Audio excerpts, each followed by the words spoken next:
mahasiswa hebat, pada pertemuan ini kita akan mempelajari mengenai perkembangan kognitif. Menurut pendapat Piaget, terdapat struktur psikologis spesifik yang secara terorganisir untuk dapat memahami pengalaman yang disebut dengan skema.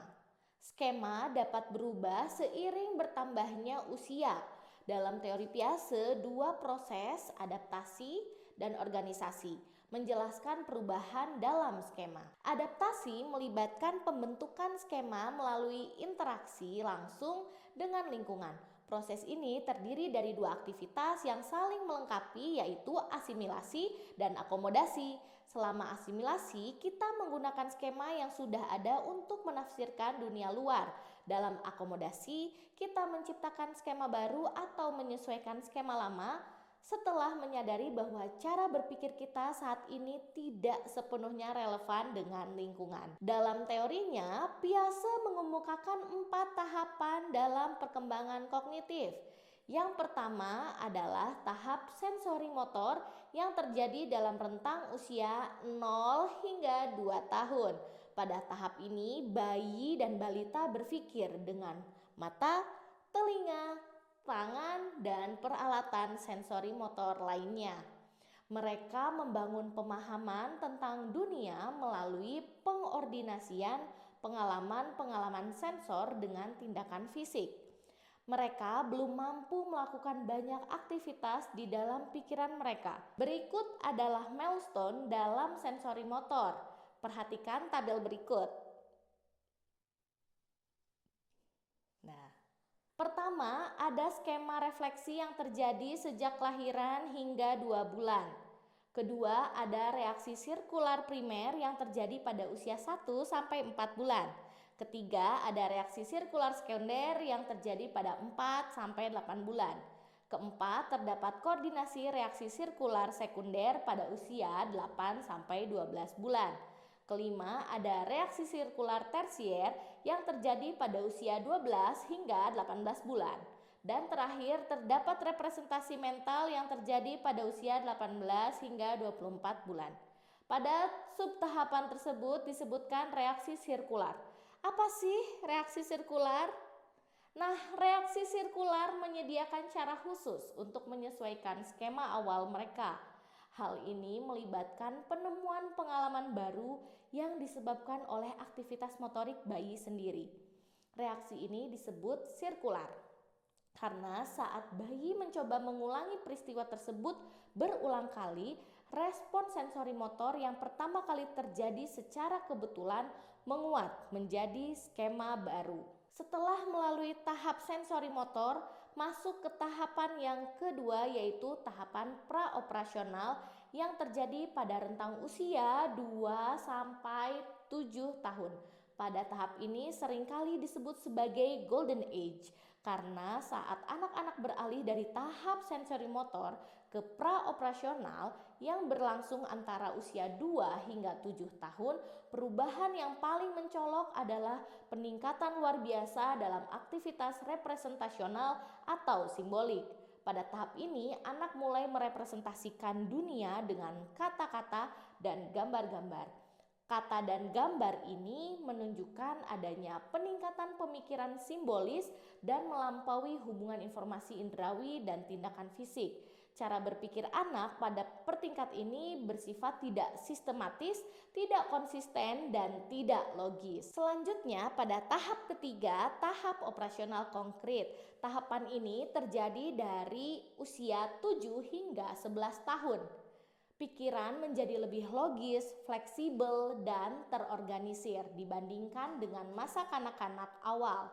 Tahap operasional konkret membawa anak meningkat beberapa kemampuan, di antaranya kemampuan klasifikasi, yakni kemampuan mengelompokkan objek berdasarkan persamaan dan perbedaan karakteristik mereka, kemampuan konservasi, yakni kesadaran bahwa suatu kuantitas tetap sama meskipun bentuk atau pengaturannya berubah, kemampuan seriasi, yaitu kemampuan untuk mengurutkan item berdasarkan dimensi kuantitatif seperti panjang atau berat, serta spatial reasoning, yakni kemampuan kognitif yang sedang berkembang yang didasari konsep topologi egosentris dan berlanjut menuju pemahaman yang lebih kompleks, objektif, dan proyektif tentang ruang dan hubungan antar objek. Terakhir, pada tahap keempat, tahap operasional formal.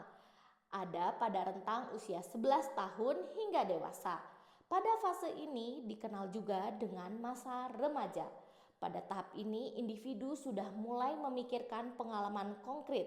Remaja berpikir dengan cara lebih abstrak, sistematis, logis, ilmiah, dan lebih idealistik. Sebaliknya, mereka dapat mengembangkan aturan logis baru yang lebih umum. Terdapat dua fitur utama dalam tahap operasional formal. Yang pertama adalah hypothetical-deductive reasoning. Piaget percaya bahwa pada masa remaja, remaja pertama kali menjadi mampu mengembangkan dan melakukan penalaran hipotetis deduktif. Contohnya, pada saat dihadapkan pada suatu masalah, mereka mulai dengan hipotesis atau prediksi tentang variabel yang mungkin mempengaruhi hasil, di mana mereka dapat menyimpulkan kesimpulan logis dan dapat diuji. Kemudian, mereka secara sistematis mengisolasi dan menggabungkan variabel untuk melihat mana dari kesimpulan tersebut yang terbukti di dunia nyata. Ciri penting kedua dari tahap operasional formal Piaget adalah proportional thought atau pemikiran proporsional, yakni kemampuan remaja untuk mengevaluasi logika proposisi atau pernyataan verbal tanpa merujuk pada keadaan dunia nyata. Sebaliknya, anak-anak hanya dapat mengevaluasi logika pernyataan dengan mempertimbangkan berdasarkan bukti konkret di dunia nyata.